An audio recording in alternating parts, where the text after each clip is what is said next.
Bien-aimés dans le Seigneur, nous vous bénissons. C'est toujours un plaisir de vous retrouver nombreux, vraiment autour de la parole de Dieu, cette parole qui est vie et esprit, cette parole qui nous conseille, qui nous fortifie. Cette parole que Dieu lui-même a placée au-dessus de lui-même pour ne pas la violer. Et voilà, non, elle est la pure vérité. Et quand elle vient, elle fait de grandes choses dans les cœurs, dans les vies. Et je crois que c'est un rendez-vous de bénédiction. Cela a été toujours un rendez-vous de bénédiction. Et je suis vraiment rempli d'assurance que tu seras béni. Très béni d'ailleurs. Gloire à Jésus. Et toi et moi, nous savons le faire. Toujours à l'entame de cette émission, nous l'adorons. Parce qu'il est digne d'être adoré, notre Dieu. Alors, ensemble, adorons-le. Donnons-lui gloire. Élevons-le. Parce qu'il est Dieu, notre Dieu.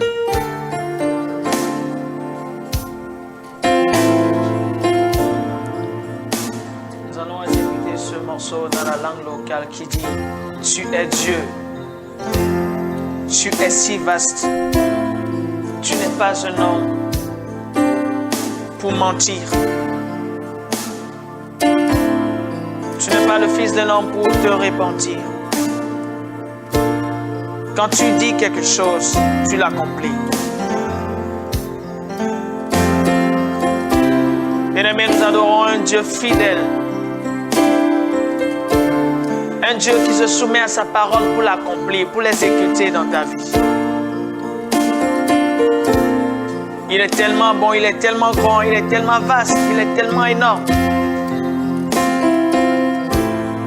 Il ne cesse d'accomplir des miracles.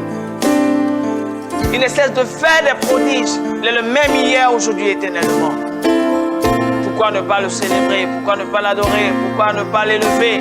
Pourquoi ne pas l'acclamer? Pourquoi ne pas crier son nom? Célèbre Jésus.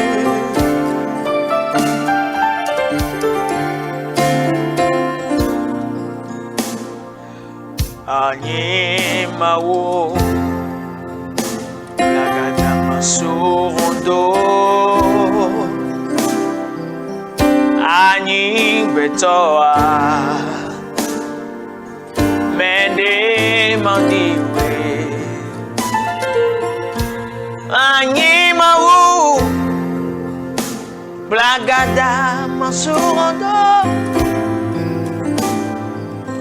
Ani Betoa Mende Mandiwe Animau Blagadamasu Hondo Ani Betoa Mende Mandiwe Animau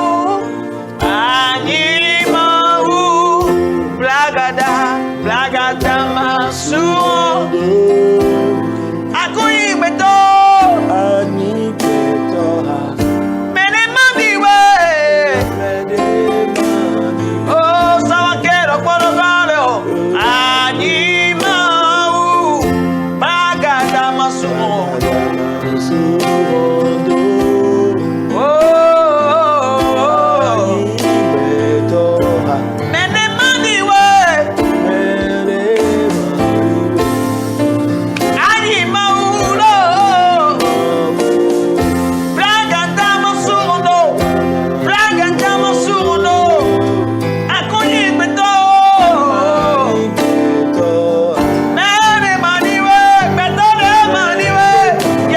Maniwe,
innocent way, ma voix, Oh, ma voix. Oh,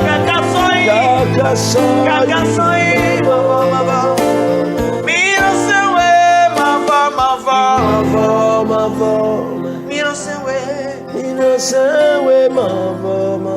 Yejewe minanose, yejewe minanose.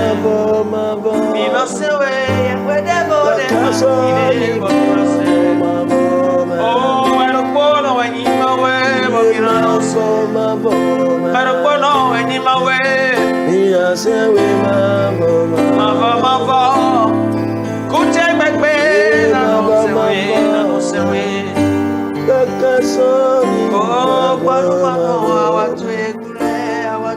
Oui, nous allons t'adorer toujours et pour toujours, car tu es digne d'être adoré, notre Seigneur, tu es digne d'être adoré. Reçois nos louanges, reçois la gloire. Oui, parce que tu es Dieu, nul n'est comparable à toi. Nul n'est comparable à toi, tu es insondable, tu es formidable, tu es redoutable, tu es immuable. Oui, nous te célébrons, nous t'élèvons, nous te donnons toute la gloire, notre Dieu. Sois béni d'éternité en éternité. Au nom de Jésus-Christ de Nazareth. Amen. Sois béni, toi qui l'as adoré. Tu l'as si bien adoré, que Dieu te bénisse abondamment. Alors, nous allons continuer notre étude sur le thème, toujours, le Saint-Esprit, le Dieu de la révélation. Et pour notre petit rappel, toujours, et que Dieu dit dans Psaume 29, dans Deutéronome 29, que les choses cachées sont à l'Éternel notre Dieu, et les choses révélées sont à nous. Vous voyez, à nous, à nos enfants, et à perpétuité, pour que nous puissions pratiquer les paroles de la loi. Gloire à Jésus. Donc, oui, les choses sont cachées, mais c'est en Dieu, et c'est Dieu qui les révèle. Et ces choses nous concernent, et nous devons les connaître pour avoir une vie réussie, pour pouvoir accomplir notre destinée. Car il nous a dit déjà dans Éphésiens 1, verset 2, 10, que, oui, qu'il y a des choses que lui, il a préparées pour nous, pour que nous puissions les pratiquer. D'avance, il les a préparées pour que nous puissions les pratiquer. Il faut que nous les connaissions pour les pratiquer. Et c'est comme cela que nous accomplirons nos destinées. Et il a dit à Jérémie, à nous, que dans Jérémie 33, que de l'invoquer, 33, verset 2, 3, de l'invoquer, lui, il nous révélera les choses cachées. Oui, des choses cachées que nous ne connaissons pas, de grandes choses. Voyez, mais de l'invoquer. Donc Dieu veut bien révéler les choses cachées et il faut l'invoquer. Et dans 1 Corinthiens 2, 9 à 14, nous pouvons lire là qu'il dit que ces choses-là que l'œil n'a point vu, l'oreille n'a point entendu, bien sûr ces choses cachées qui sont en lui, Dieu les révèle par qui? Il les révèle par le Saint-Esprit à ceux qui l'aiment. Alléluia. C'est en cela que nous disons que oui, le Saint-Esprit est le Dieu de la révélation. Parce que c'est lui qui sonde Dieu, qui connaît Dieu, et c'est lui qui peut nous communiquer les choses qui sont vraiment en Dieu. Donc, c'est ça.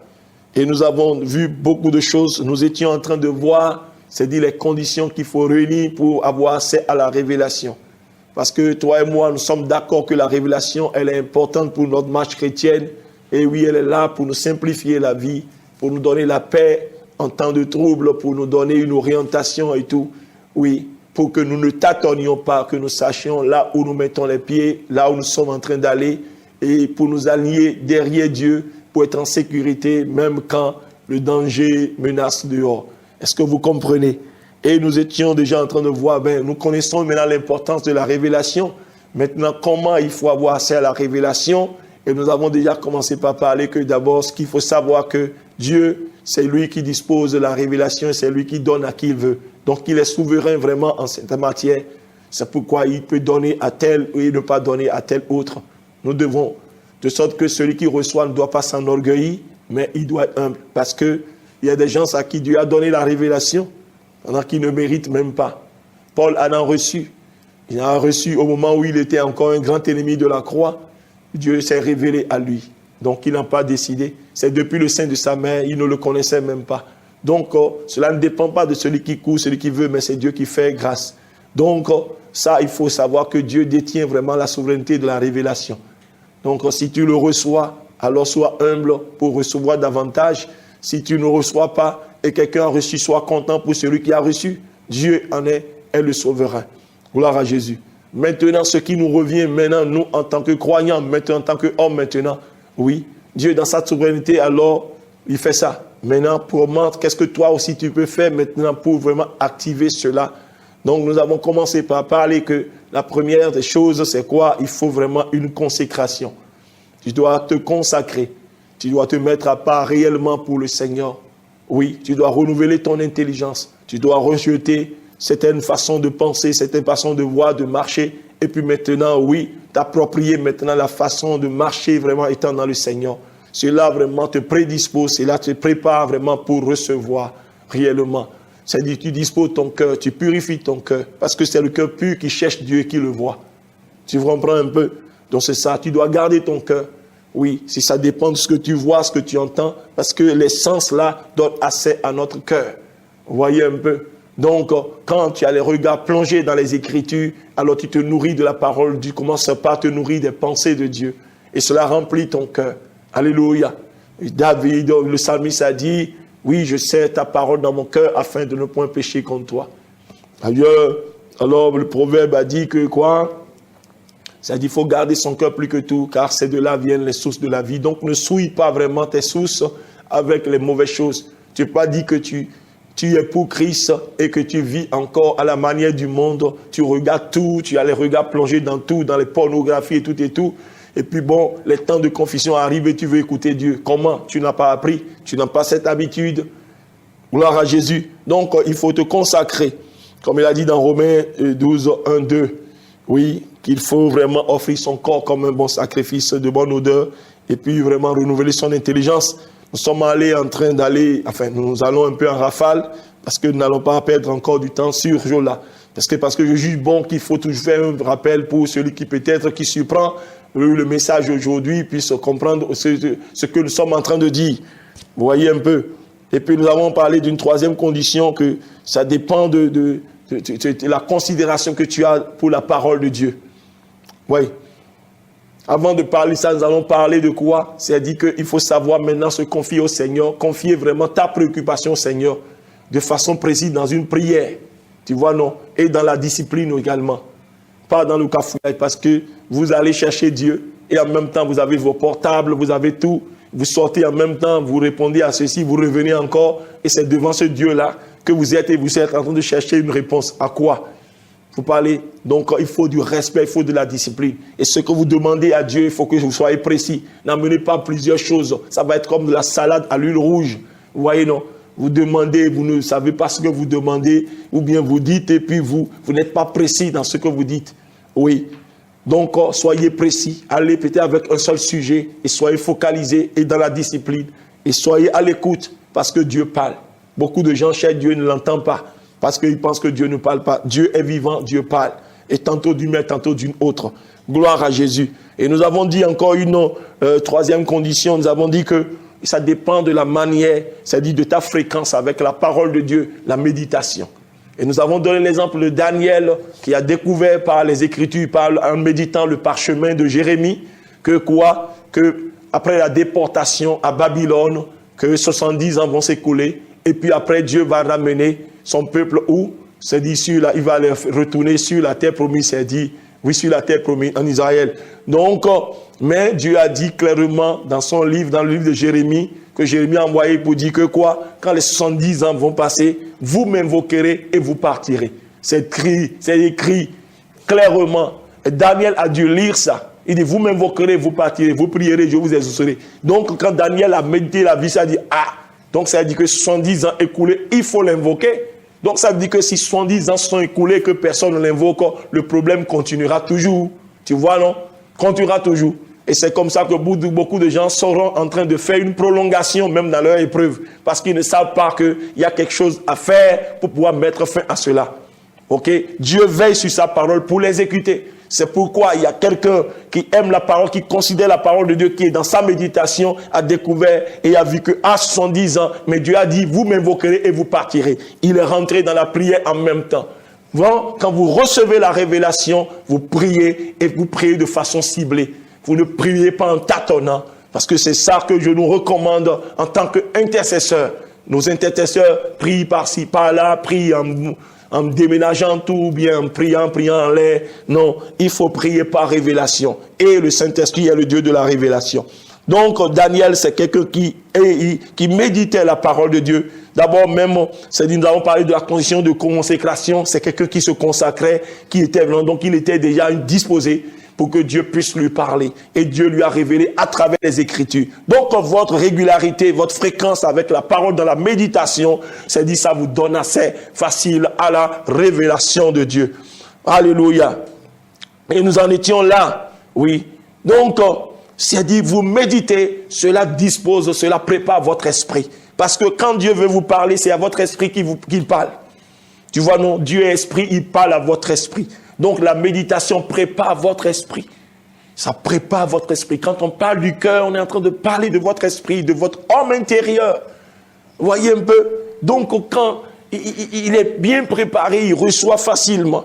Donc, et puis la méditation de la parole prépare. Ça a vraiment une influence positive sur vraiment la fécondité de votre esprit pour pouvoir recevoir vraiment les révélations divines.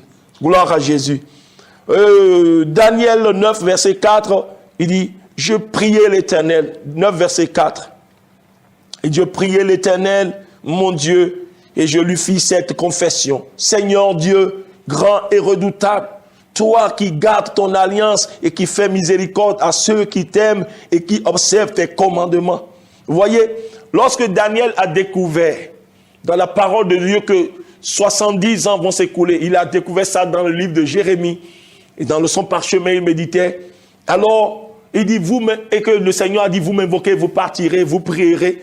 Alors, bien-aimés, quand vous lisez la suite de Daniel 9, à partir du verset 4 et ainsi de suite, nous n'allons pas lire, vous allez voir que il a prié tout en rappelant à Dieu ce que Dieu lui avait dit. Vous voyez un peu? C'est-à-dire, il est resté dans la parole de Dieu. C'est ce que tu as dit. Tu vois, non? Il lui a rappelé vraiment l'alliance qui existe entre lui et les enfants d'Israël. Vous voyez un peu?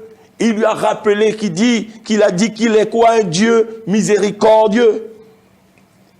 Tu vois, il lui a rappelé même, bien-aimé, des choses qui ont été dites, bien-aimé, lorsque, comment dirais-je, lorsque on dédicaçait le temple de Salomon. Parce que il était même écrit que lorsque le peuple sera déporté parce qu'il a péché et que le peuple, c'est-à-dire ferait face ou bien prendrait la position de Jérusalem, c'est-à-dire ce temple élèverait vraiment la prière vers l'Éternel, Dieu va les exaucer. Donc Daniel dans sa prière, c'est-à-dire il priait selon la parole de Dieu.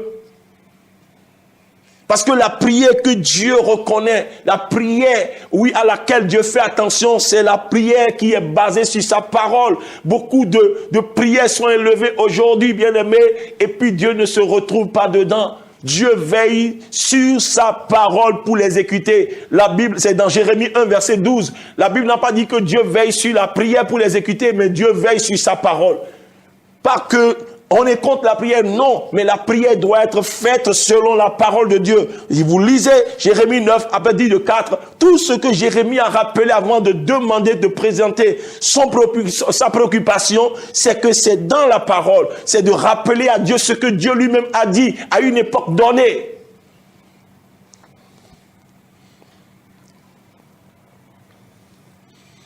Donc, quand il a reçu la révélation, il a présenté clairement sa préoccupation. Et tout ce qu'il disait, il a trouvé dans le livre. Gloire à Jésus. Donc, la considération, quelle est votre considération de la parole de Dieu? Voilà encore un intercesseur que Dieu aime très bien.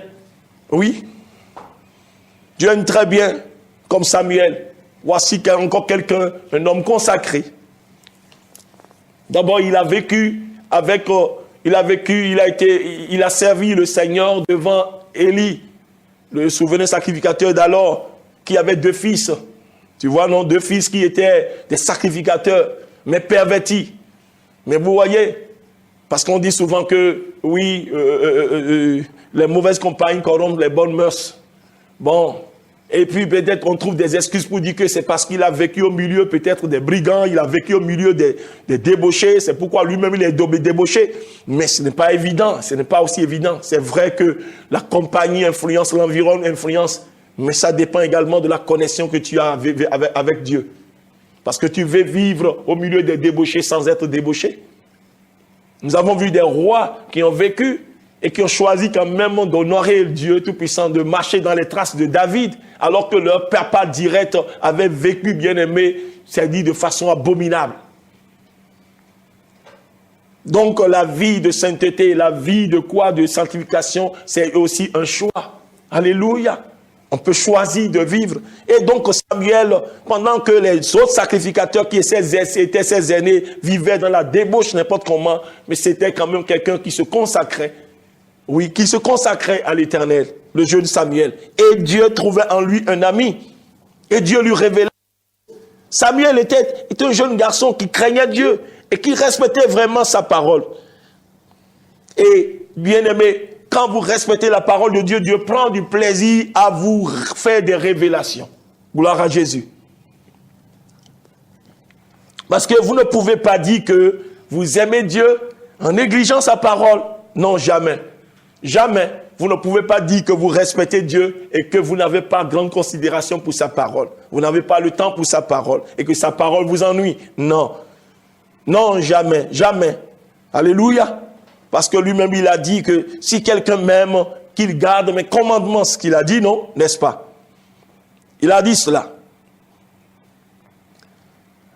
Allons voir un peu ce qu'on a dit de Samuel, qui reçoit aussi des révélations de Dieu. 1 Samuel 3, nous allons lire le premier verset d'abord. Le premier verset, 1 Samuel 3, le premier verset. Le jeune Samuel était au service de l'Éternel devant Élie. La parole de l'Éternel était rare. En ce temps-là, les visions n'étaient pas fréquentes. Ça veut dire que Dieu a cessé de parler parce que le peuple était vraiment un peuple perverti, un peuple vraiment égaré à l'époque.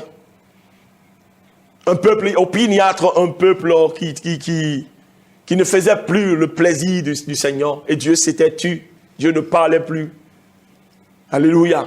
Et c'est grave si Dieu garde le silence. C'est vrai que Dieu peut garder le silence dans son amour, quelquefois. Et il est en train de travailler. Mais des fois, Dieu garde le silence parce qu'il est dédaigné. Et c'est ça qui est grave. Gloire à Jésus. Donc le Seigneur ne parlait pas. Il ne parlait plus. Mais Dieu a trouvé quand même ce jeune Samuel. Il a trouvé en lui un homme consacré, un homme qui aime sa parole. Et alors Dieu s'est adressé à lui. Donc en ce temps-là, les visions n'étaient pas fréquentes. Verset 10 de 1 Samuel 3. La Bible dit, l'Éternel vint et se présenta et il appela comme les autres fois Samuel. Samuel.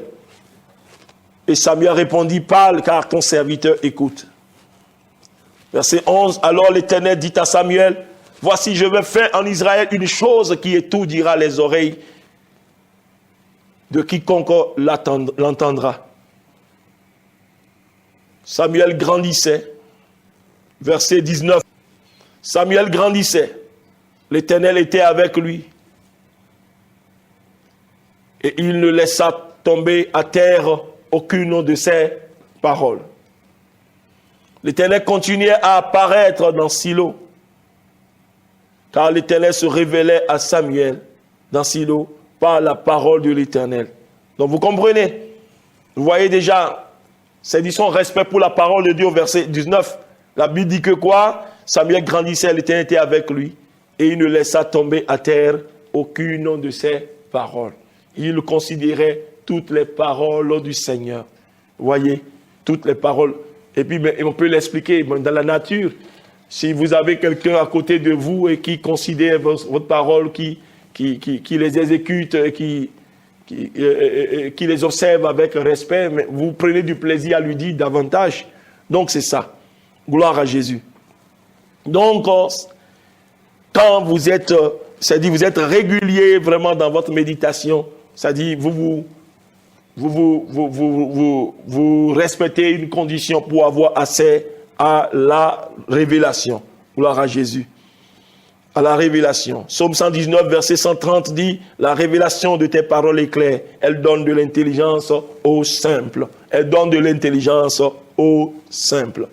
Que Dieu soit loué. Ok, une autre condition qui permet d'avoir accès à la révélation. Alléluia. C'est, bien-aimé, c'est votre culture de la présence de Dieu. Votre culture de la présence de Dieu. Ok? Parce que laissez-moi vous dire, il n'y a pas d'endroit meilleur vraiment à la présence de Dieu. Gloire à Jésus. Votre culture de la présence de Dieu. Je ne sais pas comment vous cultivez vraiment la présence de Dieu. Cultivez-vous bien la présence de Dieu? Laissez-moi vous dire, si vous ne répondez pas à l'affirmatif, alors vous êtes bien positionné pour recevoir la révélation de Dieu. Gloire à Jésus. Parce qu'aujourd'hui, beaucoup de chrétiens sont tombés dans l'activisme. On est partout à la fois. On est dans des activités du 1er janvier au 31 décembre. On est dans toutes les activités de l'Église. C'est pas mal les activités. Mais si votre vie entière est consacrée seulement à l'activité, mais c'est grave. Alléluia. Parce que Dieu a besoin plus de vous que de ce que vous lui offrez, ce que vous lui faites. Parce que c'est dans sa présence que vous recevez des instructions. Vous recevez le modèle selon lequel vous devez agir, vous devez faire les choses pour que ça lui plaise. C'est pourquoi la vie de Jésus a été une vie vraiment de la culture, de la présence de son Père. On se pose la question, mais quand est-ce que vraiment cet homme dort? Parce que dans la nuit, il est sur la montagne en train de parler avec son Père. Et je comprends combien de fois, je comprends pourquoi il s'est dit qu'il a réussi. Il ne peut que réussir parce que Jésus est venu ici 100% homme. Bien-aimé, il ne pouvait pas réussir vraiment sans l'Esprit de Dieu qui était en lui, qui le remplissait, qui le revêtait. Donc, il recevait instruction. C'est pourquoi il dit que tout ce que je fais, je ne le fais pas de moi-même, c'est ce que j'ai vu le Père faire. C'est ce que le Père m'a dit que je dis. Vous voyez un peu? Parce qu'il a cultivé la présence de son Père. Alléluia. C'est la garantie vraiment du succès, même dans la marche chrétienne. La culture de la présence de Dieu, c'est le lieu vraiment par excellence pour avoir accédé à bien-aimés, à des révélations extraordinaires. Que le Seigneur nous sauve, bien-aimés, de l'activisme. Parce que ce siècle, bien-aimé, nous conduit à cela, quoi.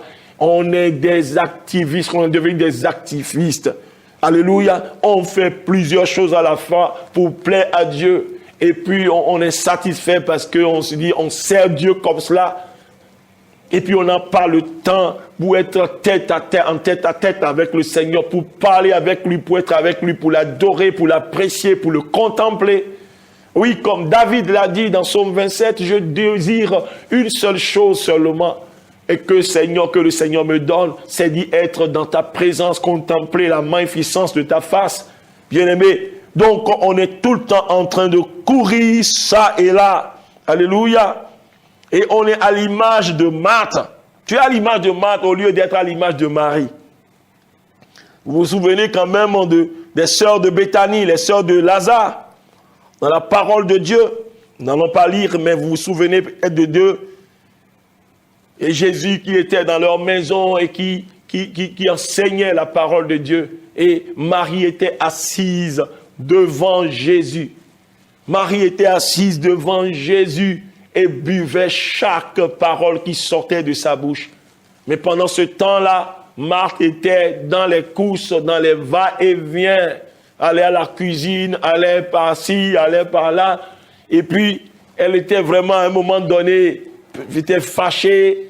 Et puis, elle disait au Seigneur, pour dire, Seigneur, mais pourquoi ne dis-tu pas à Marie de venir m'aider? Elle m'a laissé seule et puis je suis en train de courir ça et là. Et puis moi, je pensais que Jésus allait dire, oui, bon, oui, Marie. Bon, c'est vrai, tiens-toi debout un peu, va aider un peu ta sœur Marthe. Non, mais Jésus s'est adressé à Marthe et il lui a dit, oh oui, ta sœur Marie a choisi la bonne part, qui ne lui sera jamais ôtée. Tu vois, non, toi, tu te bats pour plusieurs choses à la fois. Tu t'agites pour plusieurs choses à la fois. Tu vois, non, une seule chose est nécessaire. Vous voyez, une seule chose est nécessaire. Et c'est ce que Marie est en train de faire en ce moment. Vous voyez. Donc, bien-aimés, la présence de Dieu, elle est capitale. C'est l'endroit même le plus sûr pour accéder à la révélation de Dieu. Et nous devons cultiver cette présence. Nous devons avoir du temps pour le Seigneur seul à seul.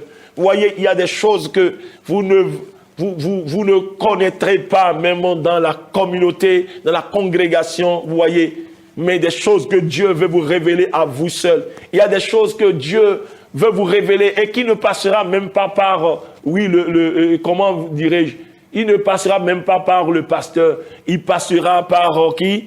Il passera, c'est-à-dire il veut communiquer à vous-même. Vous voyez un peu, il veut vous communiquer et il vous communiquera dans le lieu secret. Alléluia. Donc alors, Marthe, il faut que tu deviennes un peu Marie. Et vous savez ce qu'on a vu de ce Marie. Marie, elle aimait tellement la présence de Dieu que c'est cette Marie qui, un jour, pendant que les gens étaient autour de Jésus, et tout le monde s'attendait à recevoir quelque chose de Jésus, mais c'était cette Marie qui pensait, qu'est-ce que je vais faire pour cet homme Jésus? Qu'est-ce que je vais faire pour le Seigneur? Et puis le Saint-Esprit certainement lui a dit, mais tu as quelque chose de pris, un parfum que tu as gardé pour les occasions, les grandes occasions. Alors va chercher ce parfum. Et puis, donc, une première fois, je vais rapidement, qu'est-ce qu'elle a fait? Elle a pleuré sur les pieds de Jésus. Elle a versé elle a essuyé quand même par ses cheveux. Et elle a versé un peu de parfum. Et puis l'odeur s'est répandue. Et puis les gens ont voulu quand même, on dit, mais qu'est-ce que tu fais? C'est un gaspillage. Mais Jésus dit non, il faut pas quand même, il faut pas lui faire du tort pour cela. Elle a eu une bonne action à mon égard. Et Jésus lui a dit, femme, il faut garder ce parfum pour ma sépulture. Pour ma sépulture. Vous voyez un peu? Et puis, à une autre occasion, maintenant, quand Jésus était entouré des gens, oui, dans la maison de Simon, certainement, et puis, Jésus est en train d'enseigner. Le Saint-Esprit a dû dire à cette dame que, mais Jésus t'a dit quelque chose, garde ce parfum pour ma sépulture. Le Saint-Esprit a dû lui dire, vraiment, à sa mort, tu n'auras plus l'occasion de le faire. Oui, tu n'auras plus l'occasion de le faire parce que c'est une femme qui aime la présence du Seigneur. Elle n'est pas dans la présence de Dieu pour recevoir quelque chose de matériel forcément, mais elle ne pense qu'à donner au Seigneur, elle ne pense qu'à écouter sa parole, bien-aimé. Donc, le Saint-Esprit a dû lui dire, mais fais-le en même temps. Et alors, elle est allée chercher le parfum et cette fois, maintenant, elle a versé tout sur la tête de Jésus. Et les gens ont voulu quand même la meurtrir, mais Jésus a dit non, ne faites pas parce qu'elle vient comme ça d'embaumer mon corps pour ma sépulture. Alléluia. Et quand nous lisons les Écritures, nous avons vu que après sa mort, mais on n'a pas pu le faire réellement. Et c'est le premier jour de la semaine que les femmes sont parties pour le faire, mais Jésus était déjà ressuscité. Mais cette dame avait déjà reçu la révélation de le faire. Gloire à Jésus. Donc, bien aimé, la présence de Dieu, c'est vraiment le lieu par excellence pour avoir accès vraiment à la révélation de Dieu. Alors cessons de courir ça et là, il y a plus à donner, il y a quelque chose que Dieu veut, mais Dieu veut te communiquer tête à tête. Tu cours ça et là, c'est toi, tu es dans toutes les activités aujourd'hui, même si c'est une activité spirituelle, mais il faut trouver du temps pour être seul à seul avec Dieu. Que cela rentre bien évidemment dans tes habitudes maintenant. Il faut mettre du temps de côté.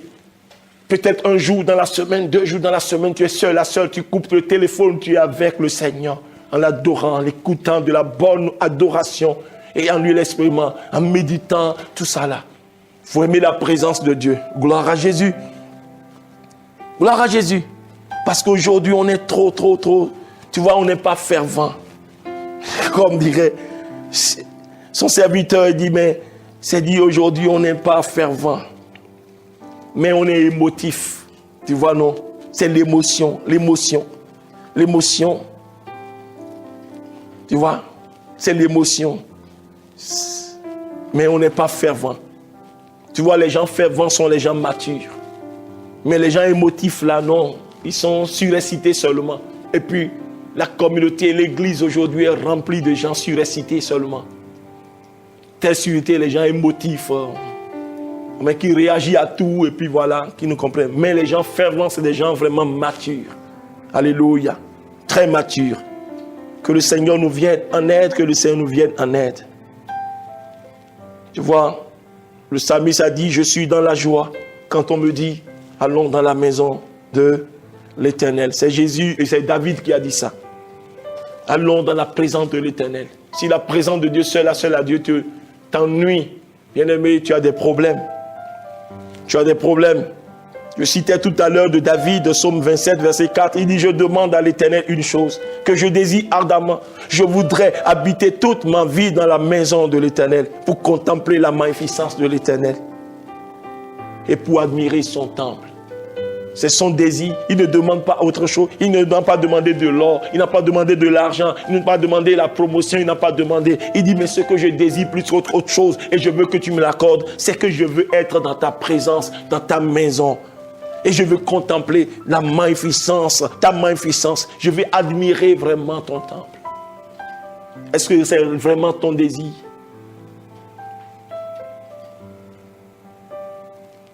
Toi, tu es ennuyé quand il s'agit d'aller dans sa présence. Tu t'ennuies. Que le Seigneur nous vienne en aide. Nous allons nous arrêter là pour continuer. Parce qu'il y a encore un élément, un numéro pour pouvoir terminer vraiment cette série. Que Dieu te bénisse abondamment. Mais est-ce que tu as déjà donné ta vie à Jésus? Tu as donné ta vie à Jésus?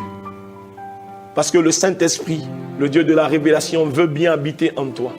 Mais il n'habitera pas en toi si Jésus n'est pas passé d'abord, si le sang de Jésus n'a pas nettoyé vraiment l'endroit. Et c'est le péché qui nous a éloignés de Dieu. Et c'est pour cela que Jésus est venu auparavant et puis il est mort à cause de nos péchés. Et Dieu dit quiconque, oui, croit en lui, il ne périra pas, mais Dieu lui donnera la vie éternelle. Et ça commence par l'Esprit de Dieu qui vient habiter en toi. Quel que soit le nombre de tes péchés, la gravité, le Seigneur veut te les pardonner. Et il veut faire de toi son enfant. Tu as compris? Veux-tu accepter Jésus dans ta vie comme ton Seigneur et Sauveur? Pour que tes péchés te soient pardonnés, quel que soit leur nombre, leur gravité? Veux-tu l'accepter pour que le Saint-Esprit vienne habiter en toi? Pour te guider, pour te diriger, pour te révéler les choses cachées? Alors répète cette prière avec moi. Dis, Seigneur Jésus, je suis pécheur et j'ai besoin de ton salut. Pardonne-moi mes péchés. Car c'est pour cela que tu es venu dans ce monde. Tu as souffert, tu as été mis à mort. Ton sang a coulé. Que ton sang me purifie.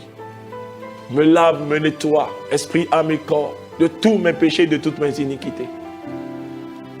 Je sais que tu es ressuscité le 3e jour après ta mort. Tu es ressuscité pour ma justification. Je reçois la justification. Je reçois maintenant ta justification. Merci Jésus. Viens habiter dans mon cœur. Sois mon Seigneur et mon Sauveur unique. Que ton Esprit Saint que tu as promis soit maintenant en moi pour me conduire, pour me diriger. Je reçois au nom de Jésus. Merci Jésus parce que tu m'as sauvé. Bien-aimé, si tu as fait cette prière de tout ton cœur, laisse-moi te dire que vraiment, le Seigneur a fait de toi son enfant. Il t'a donné son esprit. Ça se passe simplement. Peut-être que tu n'as rien senti, mais tu sentiras la paix en toi.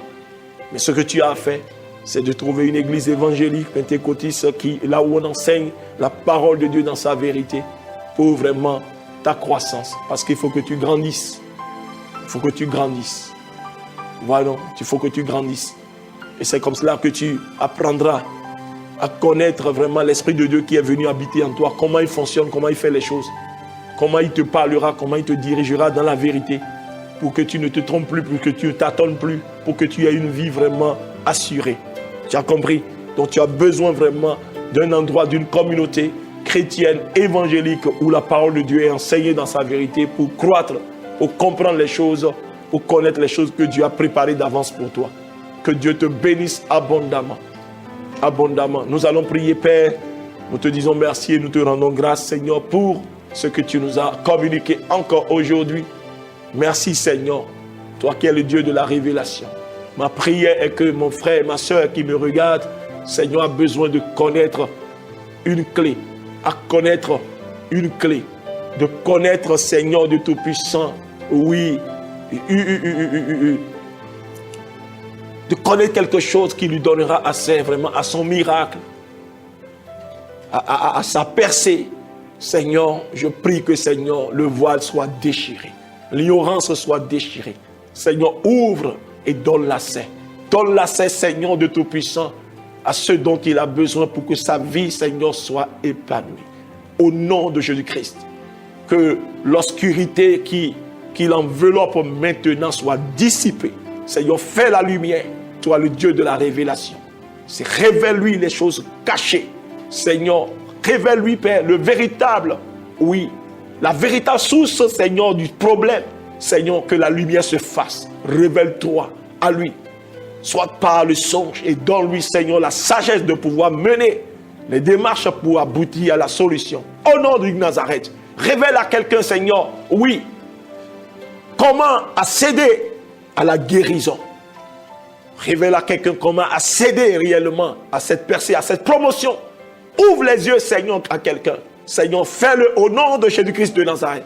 Saint-Esprit, fais-le parce que tu es le Dieu de la révélation. Merci parce que tu l'as fait. Béni sois-tu. Au nom de Jésus-Christ de Nazareth. Amen. Que Dieu te bénisse. Et nous allons dire à la fois prochaine. Amen.